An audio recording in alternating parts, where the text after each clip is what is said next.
In the Pits is partnered with QBR. Founded in 2021 and based here in Texas, QBR seeks to elevate the cannabinoid industry to a new standard of professionalism and education, while also providing the highest quality product. Whether you are seeking to heal and recover from the toll that paintball puts on the mind and body, or even looking for investment opportunities through adult vending machines, QBR has the solution for you. Head to QBRofficial.com to browse their selection. QBR, they don't sell broccoli.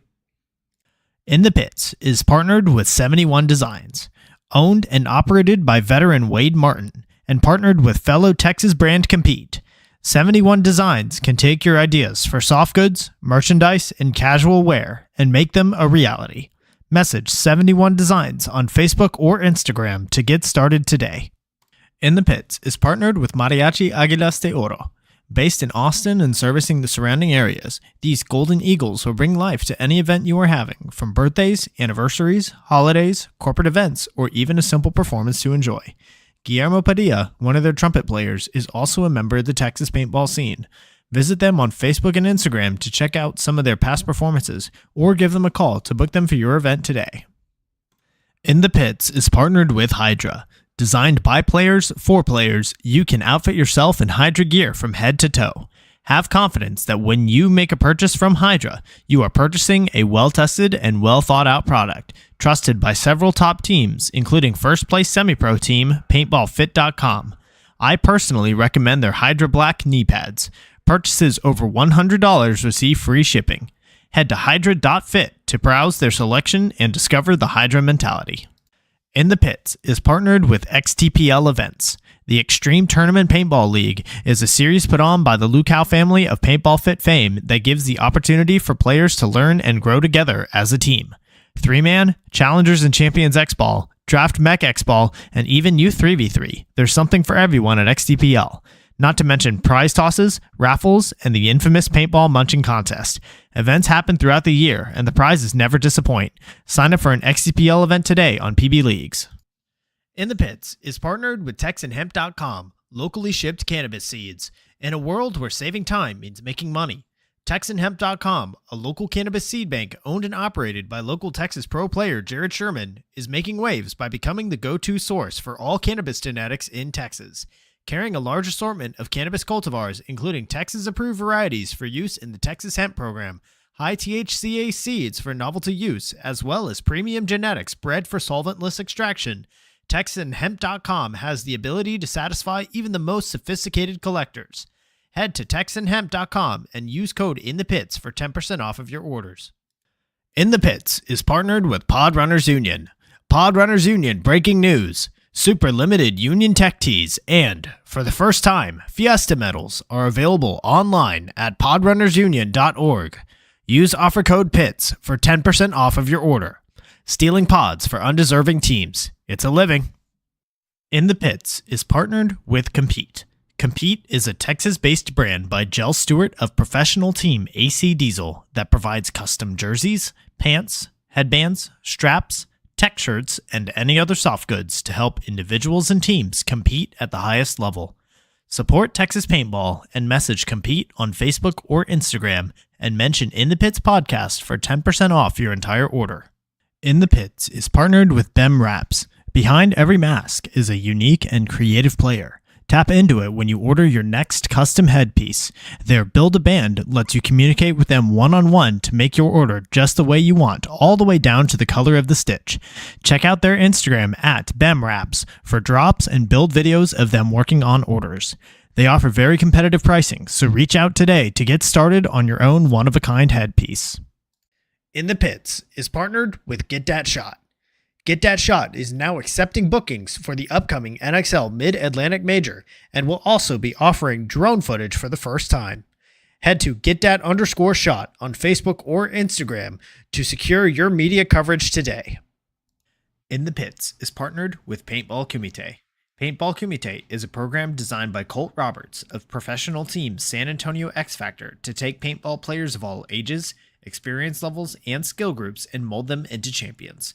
The program breaks the game down into small, easy-to-learn sessions designed to help you master the fundamentals so that you can elevate your game. Newcomers to the program get a free 1-hour introductory class when mentioning In the Pits. To sign up for a class, message at Paintball Kumite on Instagram.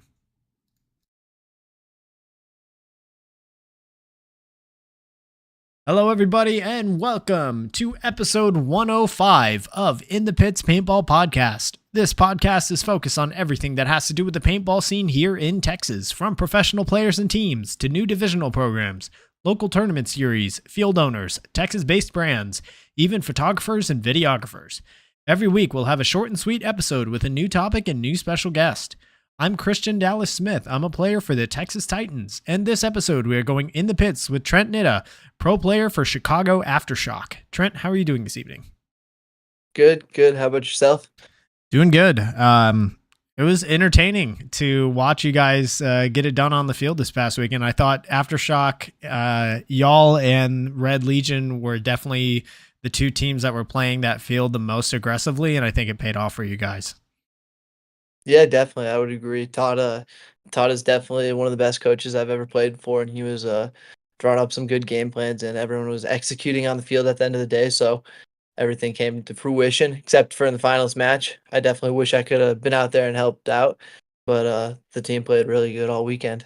Yeah, for sure. I mean, there's no shame, especially with going down to Red Legion in both the Lone Star playoffs and Atlantic City finals, because Red Legion are just they seem to be on a just completely different level right now, and they're redefining the meta of pro play.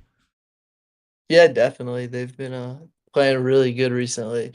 They've got some of the best players in the world that have been playing together for a super long time and been playing together consistently. So definitely shout out to them. And they've got a good starting five. For sure. So let's back up for a little bit, and this question's brought to us by XTPL Events. So for those listening that maybe don't know about you, how long have you been involved in the tournament paintball scene?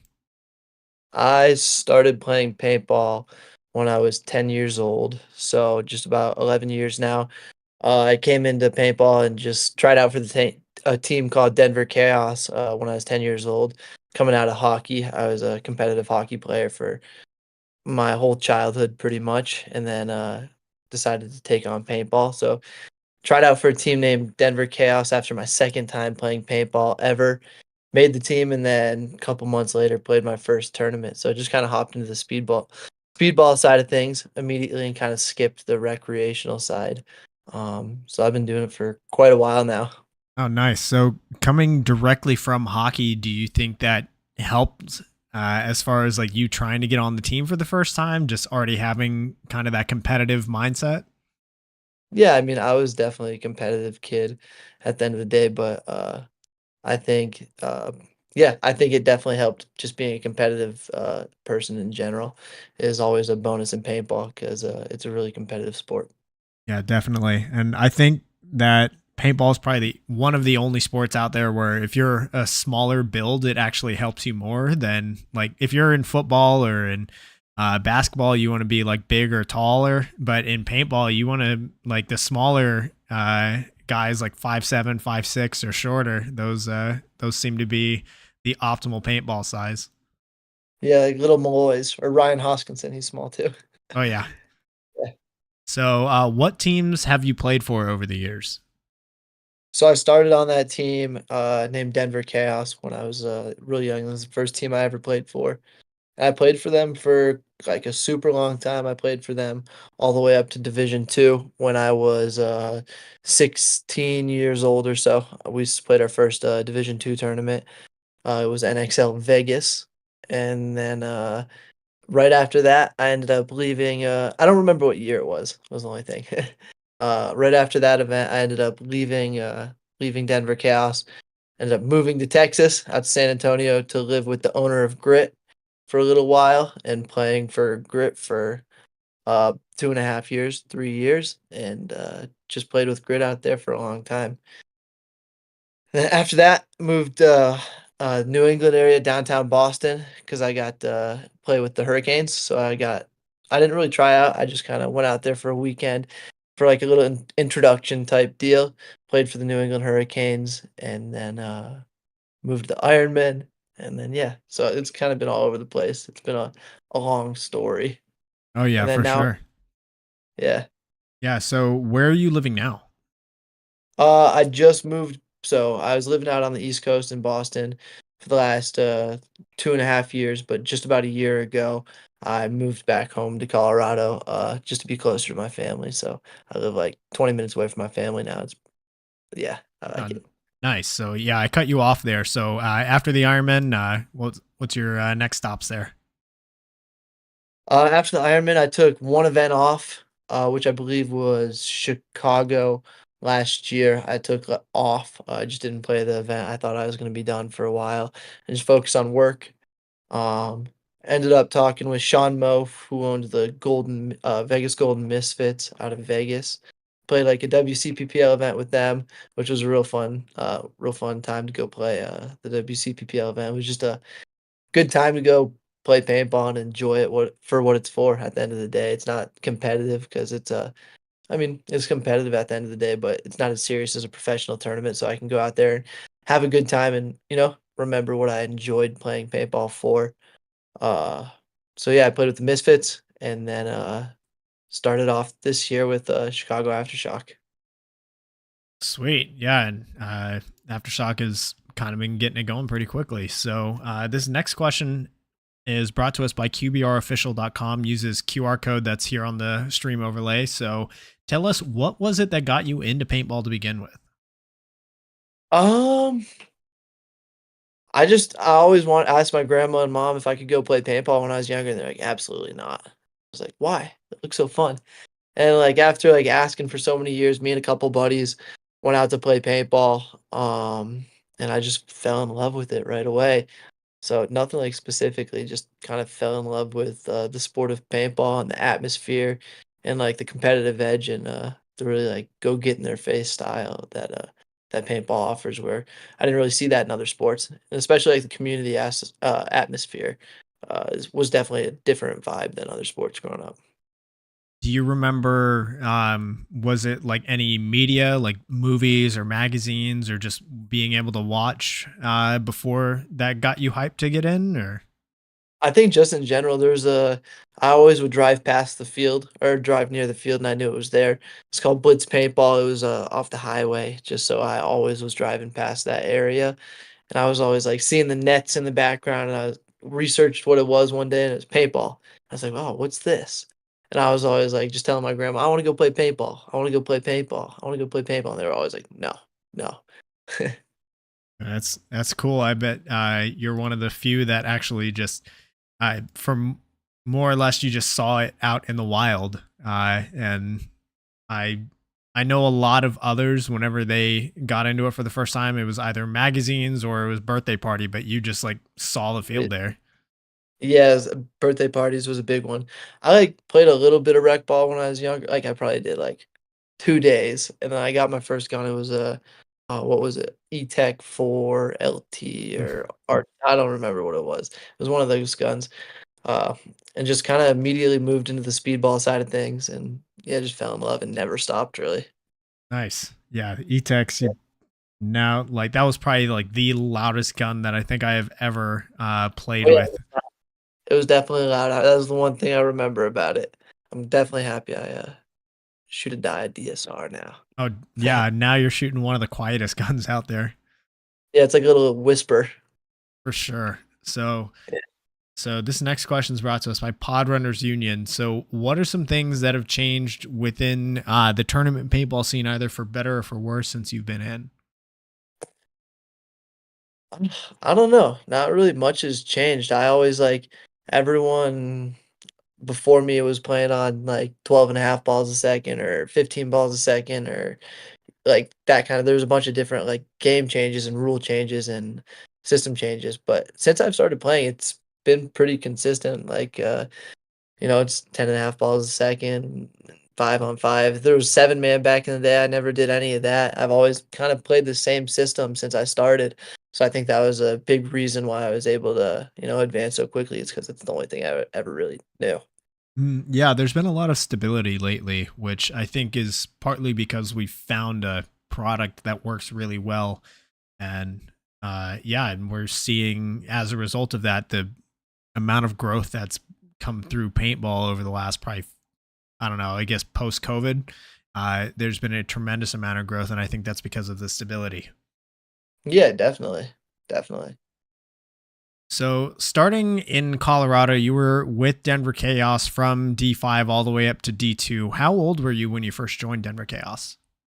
I was 10. I'm 10 years old when I started. So I just turned 10, played paintball for the first time, uh, right after my birthday, because that's how old you have to be when you play paintball out here. So just pretty much right off the bat. Nice. So, how was the experience playing tournaments at such a young age? It was definitely intimidating, I was definitely nervous playing tournaments when I was younger. It took me a while to get out of the phase where, I was scared to get shot or make moves down the field or you know how it is. It was definitely intimidating playing against older people and people that definitely had a higher skill level than me, so it was definitely interesting coming into it right away, but that's how it is for everyone. You just kinda had to grind it out through the ranks and then, you know, grow faster than everyone else around you. Yeah, definitely. I know nowadays there's so many more youth programs that are localized, especially here in Texas. Like you've got like the TKO kids, the over in Houston, you've got Outlaw Anodizing. They've got a youth program. Here Yeah. in San Antonio, you've got the Countdown Kids, and you're seeing more and more youth programs just localized across the country. Did you have other youth players when you were playing on Denver Chaos, or was it pretty much just you? Honestly, there wasn't many other young players, in Colorado when I was coming up. I was one of the only ones. There was maybe one other kid that was quite a few years older than me still. So I was one of the only kids that came out of Colorado for my time, but there was definitely plenty of other kids, around the country that I ended up meeting, through the Team USA program, growing up. Gotcha. Yeah. So this question's brought to us by BemRap. So do you think that playing with Denver Chaos, just like sticking with the same program over multiple seasons, allowed you like to climb the divisions as quickly as you did, or do you think that just because of who you were, that you were going to do that anyway? Um, I don't know. We kinda I feel like progressed slowly-ish through the ranks. We didn't have any like outstanding performances. We did multiple seasons in Division 3. We did multiple seasons in Division 4. Uh, so I don't think we did anything special. I think that my game really took leaps when I moved out of the country or out of the state to go to Texas is where my game really started to evolve to the next level. Was That's what I would credit to. Gotcha. Not with one team for too long. I think that I had a good training ground out in Texas. Shout out to, like, Jesse Stevens for helping me and always being willing to snap shoot with me and Alex Martinez. So I think that when I moved out there, I really started to grow more. For I sure. was a Yeah. Yeah. And I guess kind of leading into that, your move away from California or from Colorado, sorry, into Texas, like what was it that prompted the move? I don't know. I just kinda felt like I was outgrowing the scene in, Colorado a little bit. There wasn't many other teams out here besides Colorado Blitz. They were playing semi-pro at the time, and, I just didn't really jive with those guys at the time, for whatever reason. So I think that I was just looking for a place to continue playing paintball because that was what I wanted to pursue, and I was pretty certain that I had, wanted to play professional paintball and accomplish goals, that I had set. So I think, yeah. Makes sense. Yeah, definitely. So this question's brought to us by Mariachi Aguilas de Oro. So coming to Texas to play with Grit, you played with them for multiple years, all the way up to when Grit jumped to semi pro in 2020, right before the COVID shutdown. So, how was playing in Texas different from playing in Colorado? I'd say just the atmosphere overall was a lot more serious, and the tools that I had access to, X Factor, the facility in general, being able to live super close to the field. I got an apartment that was 10 minutes max away from the field, so I was able to be there all the time to train at the end of the day. It was a big reason. So, if that answers the question? Yeah, definitely. I mean, the facilities. I know that X Factor on the HK Army post that they did a couple months back, where they were saying the top 5 fields in the country. I did Obviously, see that. Paintball Fit was ranked number 1, but X Factor was ranked number 4 on that list. So we've, Yeah. yeah, X Factor is definitely a top level field, and it's cool to see that it got the recognition that it did. Yeah, so it was just the the tools that I had access to were very different from the tools I had access to in Colorado. Just the players that I was able to play against, the amount that I was able to play, just the whole thing in general. I was a really weekend paintball player when I was living in Colorado that really enjoyed paintball and was competitive about it. But once I moved to Texas, I really took it to that next step and started taking it really serious. And that was, due to grit and due to just having the tools like Jesse and Alex and all the other guys that were on the team that were on the same path as me for a little while. For sure. And Texas definitely proudly claims you as like alumni as far as all of the players that are at the top now. Like if you look at all of the teams across just the pro division in the NXL, you've got so many Texas players that are scattered across most of them. So it's cool to have you as like a product of our system. Yeah, I appreciate I mean, I remember, playing for D3 Grit for a little while I was out there, and we were always playing together and practicing together while I was out there, so, yeah, it was a good time. Yeah, and Yeah. I think just the era that you played in has seen a lot of players that have come through and eventually made pro, like the Austin Notorious program. The New Orleans Hurricanes played in the USXBL during that time. You've got Paintball Fit that are there now. AC, like the last couple of teams that have gone pro all came from Texas. Yeah, definitely, yeah. I didn't realize the New Orleans Hurricanes played USXBL back in the day. Yeah, I think they had 1 full season, maybe 2 full seasons in the USXBL, and I know they did very well. I think they won the series one of the years. Interesting, interesting. I didn't know that. Yeah.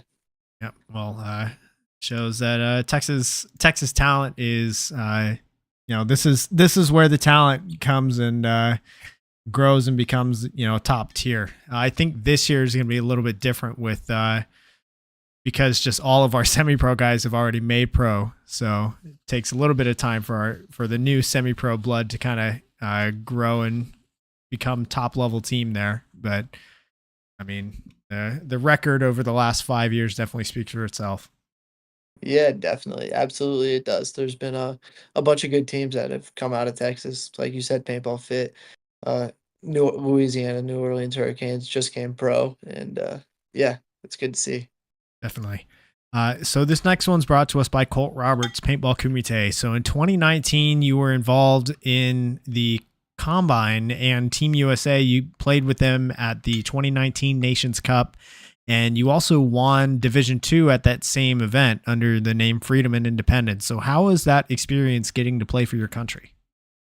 I mean, it's awesome. It's amazing to be able to represent your country and no matter what sport it is.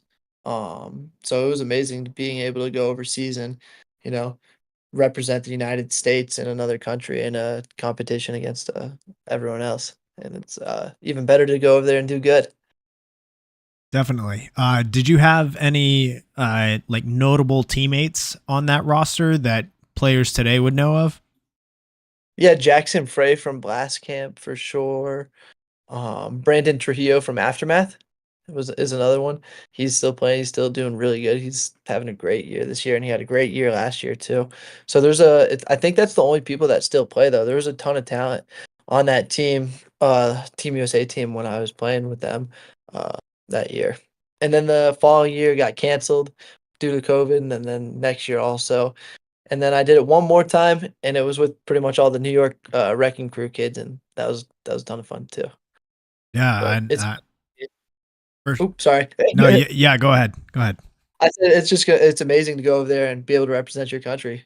Yeah, it's an Def- honor. Definitely. And I was actually just about to get into that. And this one's brought to us by Jared Sherman's TexanHemp.com. So COVID shut down the Nations Cup for 2 years, but you were able to come back in 2022 playing Yep. for not just the U19 team, but also the men's team at the same event for your last year of the U19 eligibility. So what were you able to take away from the program being involved for multiple years?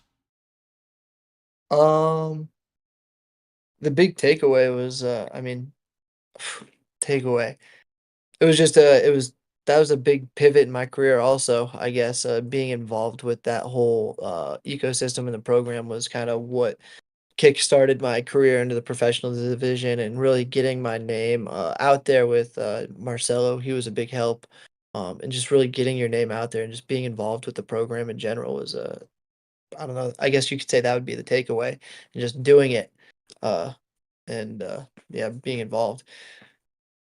Yeah, it seems that for players that maybe are near that upper echelon that are trying to maybe break into the pro division, the biggest thing that they need help with is being able to get their name out there on a national kind of level where players from other scenes and maybe other pro players that are already in start to uh, like Yeah. recognize you. So, how were you able to, I guess, leverage that with those pro players like Marcelo?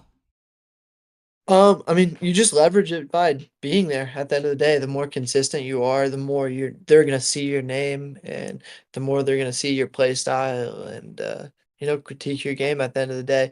There was a point in time like where Marcelo just kind of started like shooting me straight. He's a great coach and but he can be like a little bit softer with some of the kids at the combine or the summer camp the example that I'm thinking specifically. But where he just started to shoot me straight and was being more strict with me.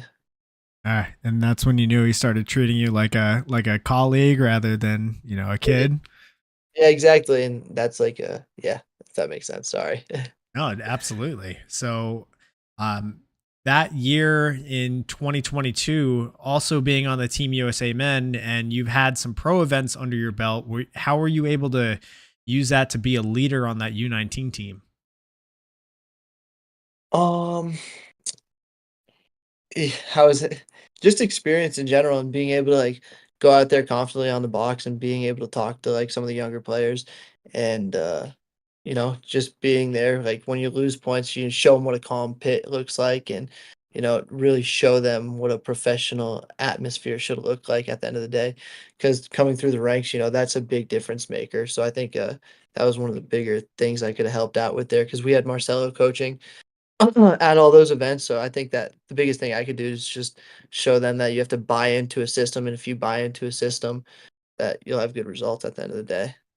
Yeah, If that ain't definitely systems and processes are key. Like it's not just you go out there and you go to your spot and you shoot people and like there is a step-by-step process that everybody learns for everything that happens in paintball, from how you line up on the box, counting the buzzer down whenever you hear the 10 seconds, uh, and what you do if you get shot and you go back into your pit. Okay, immediately I have to get air, I have to wipe myself off, fill my pods, and then I can take a breather. But it's like learning those, like the devil's in the details, right? And everything in paintball is, there are details to learn. And so Yeah, yeah. absolutely. Yeah, absolutely, it's paint, air, feedback, clipboard, always. Go back to the clipboard right away, sit there, wait for the game plan, do it all over again. So there's definitely a system and there's definitely a right and wrong way to do it. So I think that's a super important learning curve in divisional paintball to higher level paintball. And I like how you emphasize the calm pits thing. Like paintball, like the pits can absolutely lose you games if you don't do them properly. And I don't think players realize that having a calm pit allows you to play at your maximum potential on the field. But if you have a chaotic pit, or maybe you have a player that's late to the box and suddenly you're starting 4-on-5 just for absolutely no reason, things like that will absolutely eat away at you and can cost you matches. Yeah, definitely. I think all people that are like coming through the ranks and are like serious about paintball should, or in that travel to the national events, should always, try to find a pro team if they have free time and try to be in the pits and help, because people are always, even if it's pod running, you can learn a lot about the atmosphere and the system that's in place for a lot of these teams because it's very similar. Yeah, for sure. I know plenty of even professional teams are always looking for pod runners at events. So Yeah. take advantage of those opportunities, because you can learn just so much. Like for me, one of the things that I learned whenever I started pitting for X Factor here and there was how serious it is to be able to take care of your paint properly, and Yeah. and how much impact that will have on your game. Yeah, I mean, it's the little things at the end of the day. Just, if it's loud and crowded, and there's so many little things in paintball that can mess you up or throw you off. Like, if it's crowded in the pit, it gets hotter in the pit, it's gonna be harder to recover in between the quick shifts between points, so it's like all the little things and little keys that you can pick up on, and that will, help you win those close points or those close matches, you know? Definitely. Or if you don't pay attention to them, then suddenly, oh, there's a hit on that guy's pack that you didn't wipe off, and two bodies are walking off when neither of those kills were earned. So, Exactly, exactly, yeah, exactly. for sure. So, this next question is brought to us by FU Athletics. So, throughout your entire paintball career, do you have a single favorite moment so far? Well, I would've said my 2nd place with the Ironman, but I guess now I can say probably with Aftershock. I mean, I guess it would probably still be, I don't know, I can't say.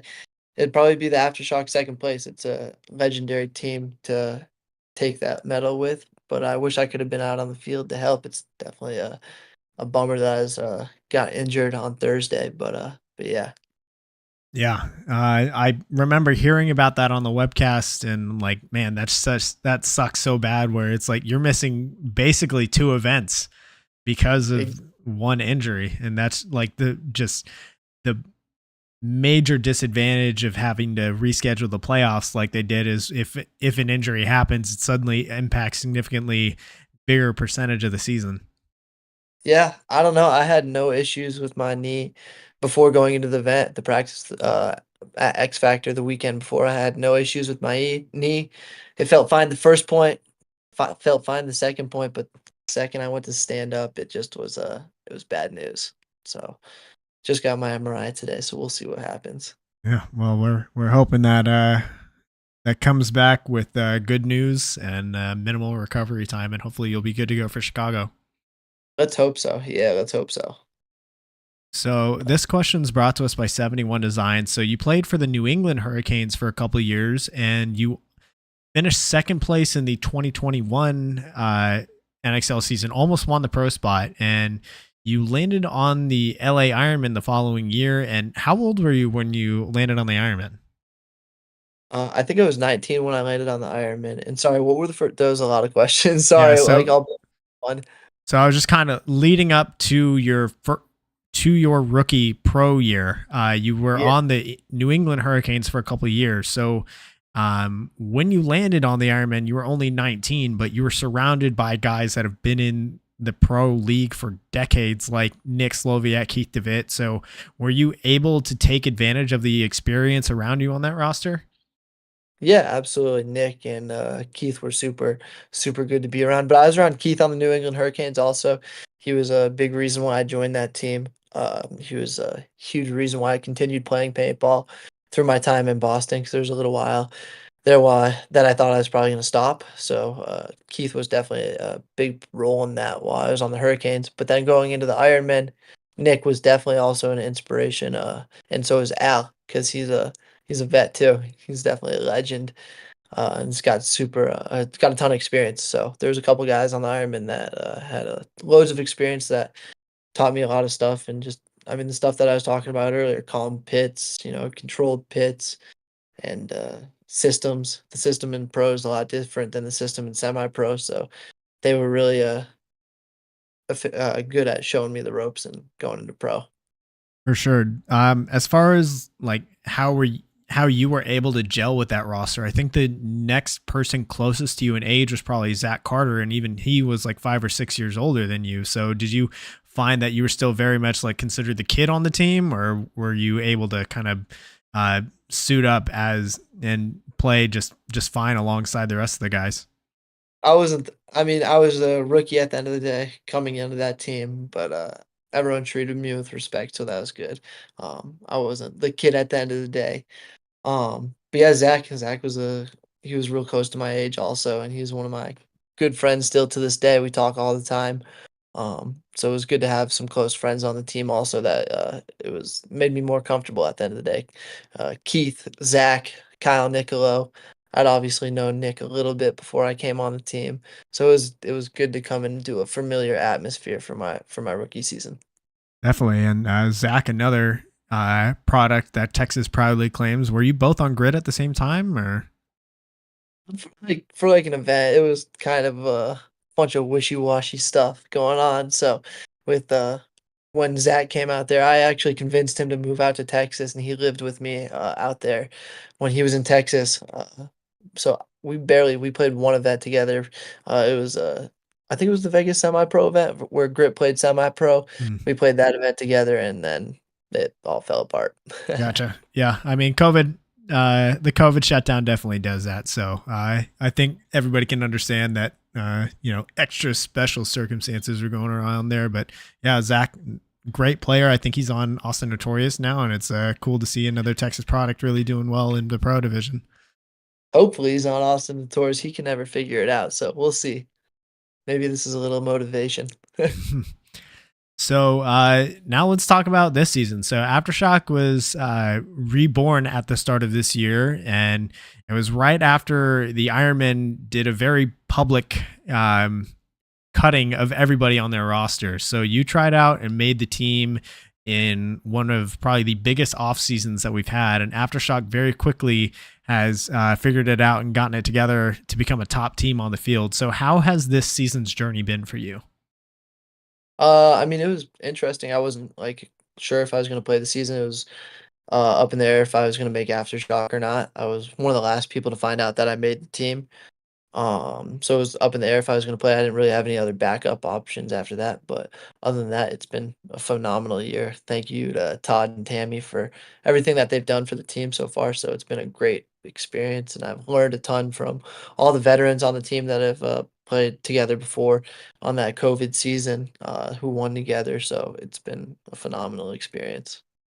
Yeah, it's been fun to watch as well. I know that Vegas obviously was a weird layout, and with a new team, it takes a little bit. But anybody who was watching and knows those players knew that, like, hey, these are all guys that have gotten it done at the top level. So it's only a matter of time before they start playing to their potential.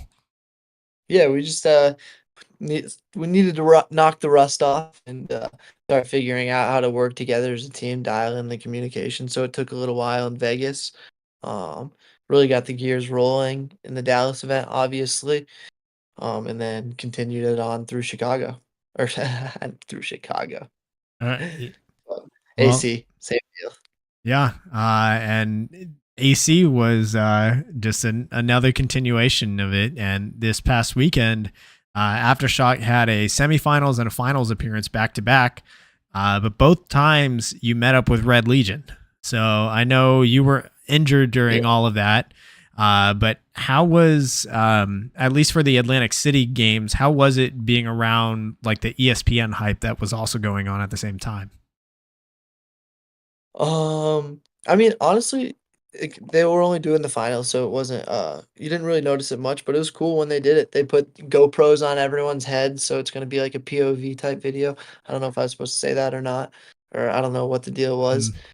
But, it was interesting. I wish I could have taken part in it, but it seemed like they upped the production value a little bit. Um, they did some interesting, like, rule changes. They turned it to 5 minutes in between points so that they could conduct, interviews and that kinda stuff, which was interesting. It kinda changed, the dynamic that the finals was played for sure. Gave teams, a long time to really figure out what they wanted to do and really dial in game plans. So that was an interesting aspect. The ESPN being there, but yeah, Yeah, not just that, but the field itself was massive. It looked like a 10-man field, but you just stuck a normal X ball field in the middle of it. for the 2 points that I played, honestly, I didn't really notice a difference. The only thing that it was a little confusing at first, seeing like the snake beams structures that the marketing or the logos Mm. on the side, because it's a little bit different depth wise, and you're still seeing the same colors. But I didn't really notice it much. Yeah, we were curious to see like were the players like their depth perception, was it going to get thrown off as far as their off the break lanes, or how did that feel to you, at least for the points that you were able to play? Um, I mean, from everything that I heard from the guys and from the 2 points that I played, it didn't really throw me off that much because you're still able to read the start gate and you were able to see straight up the pipe, so straight to the other box. So it was or most of it. So you could see the guys lining up on the other side. So you could really, you know, calculate the range a little bit. For sure. Yeah. Yeah. Yeah, the GoPro thing, like I know they announced that change like shortly before the finals, and and obviously you can see all of the players wearing them, so Yeah, uh, yeah, yeah. it'll be interesting to see. But as far as like the 5 minute change, which I thought was probably one of the more impactful ones as far as how it changes the game, like do you think that had that time limit just still been 2 minutes instead of 5 minutes, it would have changed the game because of how Russian Legions, like their situation with obviously having their starting five being a vastly like skill gap difference between them and then like their backups? I don't know. It's hard to say. That's all like speculation at the end of the day, but it definitely changes the dynamic that the game's played. Like I was saying, teams have time to dial in those the break shots and really dial in how they're going to set up their game plan at the end of the day. It's almost over double the time that you should have, or not that you should have, that you've been allotted in the past. So it was definitely interesting. Yeah. Yeah, but it's all speculation. Who knows? It could have been a different game. Maybe there would have been less points, maybe there would have been more points, but I think it was a good change, and I thought it was interesting at the end of the day. Yeah, I think for the production value, it was. I mean, we'll see, right? We don't know until it airs, but you Yeah. guys had a 7-4 game. That's 11 points. If you multiply that by five, that's 55 minutes of break time in between points. That Yeah. it otherwise would have been 22 minutes. So it's interesting to think like there's an extra like half hour plus of break time that otherwise wouldn't have been there. And like with the Russians only spinning five guys, uh, how would that have been different? Yeah, I mean, they're definitely able to recover more. I mean, that's recovering and dialing your game plan at the end of the day. It's hard for me to say because I wasn't playing. But those are the two big changes that come from adding that larger time frame in between points is just really being able to like come off, decompress, talk about everything that happened, talk about the other team, and come up with the game plan that you guys want to run and set up who you want to shoot to be really specific. Did you notice any other like presentation type changes that they made for the finals? Like I saw that they might have like covered the tables in the pits, or they put turf or something down. It looked like they did a few things. Like what were some of the other like kind of smaller Yeah, changes that you noticed? they laid some turf down in the pits and they put some like nice black table covers down. And I think those were like the only real changes. They made some like minor changes to the pits and expanded a little bit, but it wasn't anything super large. They made the presentation. They made it look nice at the end of the day. Yeah. As far as like the production crew, was it just like was it a significant more amount of cameras there, or like how did that crowd things up? Honestly, they did a really nice job of it looked like they had a couple, like, remote control cameras in the corners, and, other than, like, your normal Go Sports staff, there was only the guys conducting the interview and then maybe 3 or 4, I could be wrong, but, I didn't see many people, out there shooting, or filming, at the end of the day. It wasn't a huge change. They had a couple really big cameras in the pits, to conduct the interviews, and, that was about it that I noticed, that yeah. Gotcha. Did you notice, like, I guess a difference in the energy in the pits or in the event as a whole because ESPN was there? Definitely the finals, definitely they were trying to get the, like, crowd screaming and, we're yeah, it was a good finals at the end of the day. That was where the big changes were, at the end that's where the big changes were. That's what the big show was for, and that's what they were filming. That's what the ESPN is gonna or the ESPN show is gonna present, is just gonna be the finals match, so that's where most of the changes were, like, visible. Gotcha. So, yeah, looking ahead, this one's brought to us by Hydra. So if Aftershock wasn't already a known threat in the pro division, they're definitely now like gonna be respected and feared. So how do you guys plan on using this longer break period that we find ourselves in to get ready for Chicago? Me personally, I need to just recover on my knee, get my knee back to health, being healthy. But personally, we're just gonna have a couple practices. It's hard to have the team that's located around the country. Everyone works jobs too, so we've all got real lives at the end of the day. So we'll have a couple practices, but everyone stays in shape and does their, uh, I guess you could say, homework at the end of the day to stay in shape and be physically fit for the events so that when we come together to have practice like we do in San Antonio or wherever we go for this next event, it's highly efficient and everyone's sharp and ready to play once we get there. Definitely. And I know obviously for you, the situation's a little bit different recovering from an injury, but how important would you say, like, with this longer break period, how important is like taking some time to just rest? Uh, as far as like, I guess, fighting against like physical fatigue, mental burnout, things like that. Yeah, super important. Your mind has to be 100% in it at the end of the day when it comes to tournament time. And if your mind's not in it, then you're not going to be performing at the best of your ability. So I think taking a mental break or a physical break uh, is excellent at the end of the day. I mean, there's a fine line. Everyone still has to be working hard and doing the things that they're supposed to be doing. You can't be slacking off, but I think it's good and everyone needs a little bit of a mental break. And I think that for this longer break in between events, it's a good time for, people to focus on their real lives and become mentally clear so that when it comes to event time, you can handle business. For sure. What does taking that mental break look like for you? Working, I just got a new job, so just working in my new career, and, spending time with my dog, hiking in the mountains once my knee gets fixed up, and fishing, just, enjoying the things that I like doing outside of paintball, is what I need for a mental break, and do that for a week or 2, and then come back to paintball, play paintball on the weekends, obviously, but, then you come back to the real world paintball and with the team and go to handle business. I love it. All right. Yeah. So, for anybody here in the chat, we're getting towards the end of our episode. So, if you have any questions for Trent, go ahead, get them in now, and we'll get to them before we close. So, Trent, this next question is brought to us by Get That Shot, who's a pro media guy. I think he was on with HK Army this past event. And he also recently got his drone license. So, he's going to be doing drone footage. So, hit him up on Facebook or Instagram. That's get_shot if you're needing media coverage at the upcoming USXBL event next month.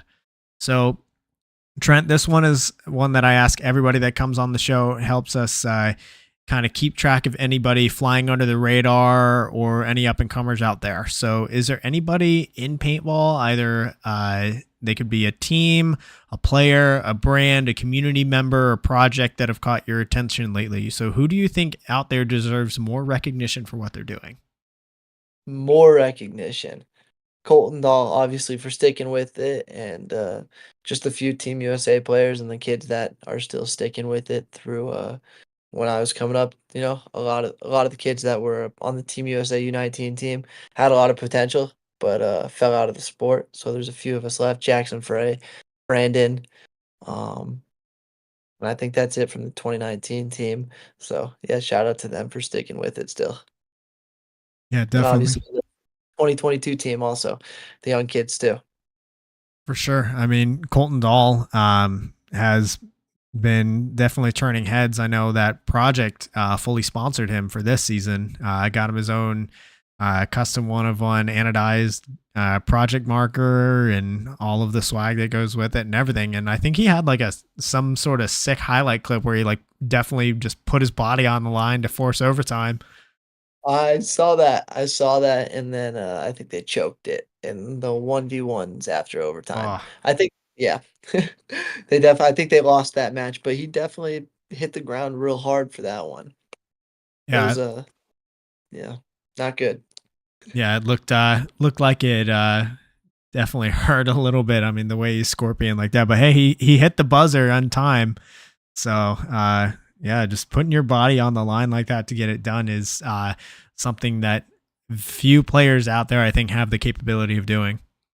Yeah, definitely, and I think he refused service from the ambulance too, so I don't know.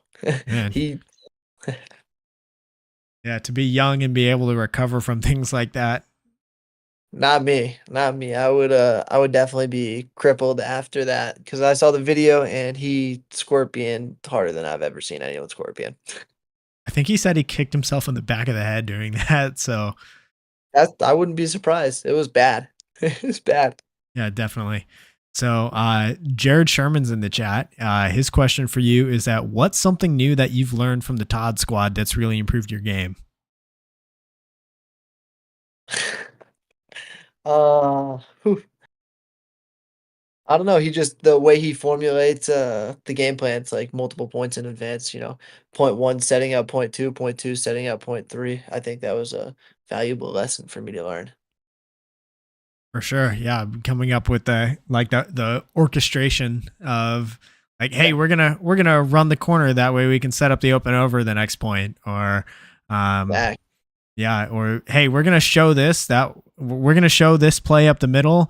That way we can shoot the shooters the next point that are like committing the extra gun or things like that. It's so interesting the mind games that come into play whenever you're drawing up plays in the pits like that. Yeah, definitely, definitely. It's definitely was eye opening for me to see that and just be able to like trust and buy into his system. So that was a definitely experience. For sure. Thanks for that question, Jared. All right. So I think that just about does it. This final question is coming to us from Compete, which is Jell Stewart's brand. Message him on Facebook or Instagram, mention In the Pits for 10% off of your order of soft goods. So, Trent, thank you so much for your time. Do you have any last shout outs or things you'd like to say before we sign off? Um, Shout out to all the young kids that are trying to go play pro paintball. At the end of the day, just stick with it and stick to the grind, find the right team, and yeah, you can do it. Love it. All right. So, I think that does it That's it. for our show. Sweet. Trent, do you have any like sponsors that you want to shout out as well? Or Yeah, die paintball, obviously G1, GXG pods, who GI Sports. Um, I'm trying to think of all the other ones, and just the owners, Todd and Tammy. Shout out to them also, because Aftershock wouldn't be back if it wasn't for them, for sure. for sure. Here, I'm gonna just in case, I'm gonna pull up Chicago Aftershocks Instagram just so we don't miss any sponsors and get you in trouble. I don't think I missed any, but I can look. Yeah, we're gonna pull it up real quick. Let's see. Got Yeah, GI Sports, Ninja. Ninja was the one I missed, and paintball trading cards. So yeah. oh yeah, I saw that Polito posted the new ones with Hosky Yeah, and they actually just dropped the whole collection tonight. I think it was at 8 p.m. East Coast time. I think they dropped, so I think they've been out for about 2 hours now, and I think they're doing good. There's a bunch of like I think limited edition ones possibly, or like holographic, or I'm not sure, but there's a bunch of cool different cards in there. I think everyone got one, so it's definitely cool to get your own player card, or yeah, trading card. definitely. And I've back when I've got one of my own right here. Back when he was doing the divisional ones, and Oh, nice. That's sweet. yeah, That's Is that one of the holographic ones too? Or Yeah, everybody got like one of their own holographic ones, so it's been nice. granted it's just, Sweet. a D4 card, so it's nothing like a professional player's card earning that, right? But, still a cool novelty thing that I can just say, "Hey, I did this and it was fun." Yeah, no, I've got some novelty stuff that I like too, but it's still cool to have your face on or picture on a player card at the end of the day. It's neat. Yeah, definitely. So, if you're wanting to go get one of those packs for Chicago Aftershock, go to paintballtradingcards.com. I've got it pulled up right here. It looks like it's $15 for a pack of 10. So yeah, go get that done. It's cool that Ryan Polito's starting to do that again. I know he kind of fell away from it for a little bit since he was doing all the media stuff for USXBL and WCPPL. So his play's definitely been full. Yeah, definitely. All right. So I think that does it for our show. Trent, thank you so much for your time. And everybody online, thank you so much for tuning in. Be sure to go follow Trent on Instagram at LifeATrent, all one word. So what other guests would you like to see on the show? Be sure to leave a comment down below. While you're at it, hit that subscribe button. The show goes live weekly here on youtube.com/@inthepitspaintballpodcast, and recordings are posted to YouTube, Amazon, Apple Podcasts, and Spotify the next day. I'm going to give a quick shout out to my partner and sponsor tier subscribers on Patreon, FE Athletics, Get That Shot, Paintball Kumite, Compete, MRAPs, Hydra, XTPL Events, Mariachi Aguilas de Oro, Podrunners Union, 71 Designs, TexanHemp.com, and QBRofficial.com. So we will see you guys next week for episode 106. And also in the meantime, stay tuned because we're getting ready to announce the second In the Pits Joust, which the first one back in December was a huge hit. So we're bringing it back. Going to make some changes to make it even more fun. So yeah, stay tuned for that. Trent, thank you so much. Yeah, definitely. Thank you for having me.